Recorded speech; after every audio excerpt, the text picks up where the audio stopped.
세계에서 귀신이 제일 많이 나오는 나라는 10위 일본입니다. 일본은 좁은 골목길, 오래된 저택, 그리고 울창한 숲 등 귀신이 유난히 많이 출몰한다는 썰이 많은 나라입니다. 특히 저주의 집이나 터널 계단 같은 이야기는 일본 공포 영화의 단골 소재죠. 밤늦게 혼자 길을 걷는 것은 어쩌면 그리 좋은 선택이 아닐지도 모릅니다. 9위 멕시코입니다. 멕시코는 죽은 자들의 날, 디아 데 로스 무에르토스와 같은 독특한 문화로 유명하죠. 하지만 이 축제 뒤에는 어두운 그림자가 드리워져 있습니다. 멕시코의 오래된 도시와 폐허는 잊혀진 영혼들의 안식처가 되어 밤마다 기이한 소리와 형체 없는 그림자가 나타난다는 소문이 끊이지 않습니다. 8위 태국입니다. 태국은 불교 문화가 유명하지만 동시에 귀신에 얽힌 일화가 많기로 유명합니다. 특히 낡은 사원이나 폐가에서는 알 수 없는 그림자, 기이한 소리, 그리고 섬뜩한 모습의 귀신을 봤다는 소문이 끊이지 않는다고 합니다. 밤에 혼자 절을 방문하는 것은 절대 피해야 할 행동 중 하나일 것입니다. 7위 인도입니다. 인도는 신화와 전설이 가득한 곳이죠. 하지만 그만큼 어두운 이야기도 많습니다. 특히 겐지스강 주변에서는 영혼의 정화의식과 관련된 기이한 현상들이 자주 보고됩니다. 밤이 되면 강가에 맴도는 알 수 없는 그림자, 흐느끼는 소리, 그리고 차가운 기운은 이곳을 더욱 공포스러운 곳으로 만듭니다.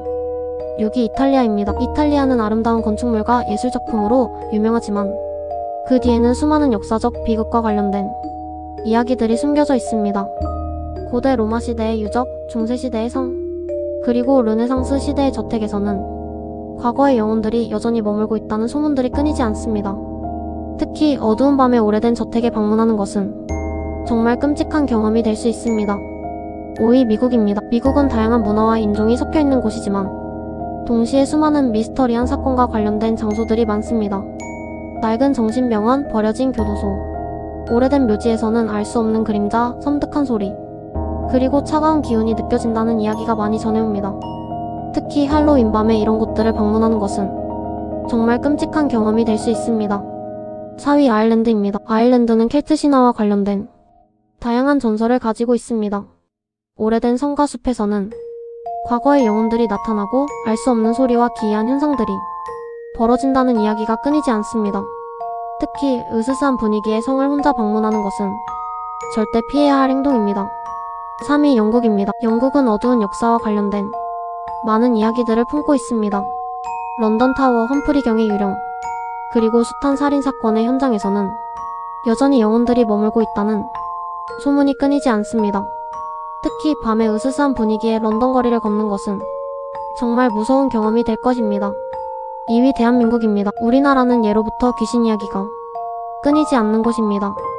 특히 흉가, 오래된 숲, 그리고 인적이 드문 곳에서는 알 수 없는 그림자, 섬뜩한 소리, 그리고 기이한 현상들이 자주 보고됩니다. 밤에 혼자 산길을 걷거나 흉가를 방문하는 것은 절대 피해야 할 행동입니다.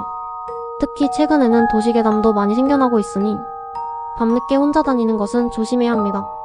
대망의 1위는 바로 루마니아입니다. 루마니아는 드라큘라 전설의 배경이 되는 곳으로 어둡고 음산한 분위기를 자랑합니다. 오래된 성, 깊은 숲, 그리고 폐허가 된 마을에서는 뱀파이어, 늑대인간, 그리고 알 수 없는 존재들에 대한 이야기가 끊이지 않습니다. 특히 밤에 드라큘라 성을 방문하는 것은 정말 끔찍한 경험이 될 것입니다.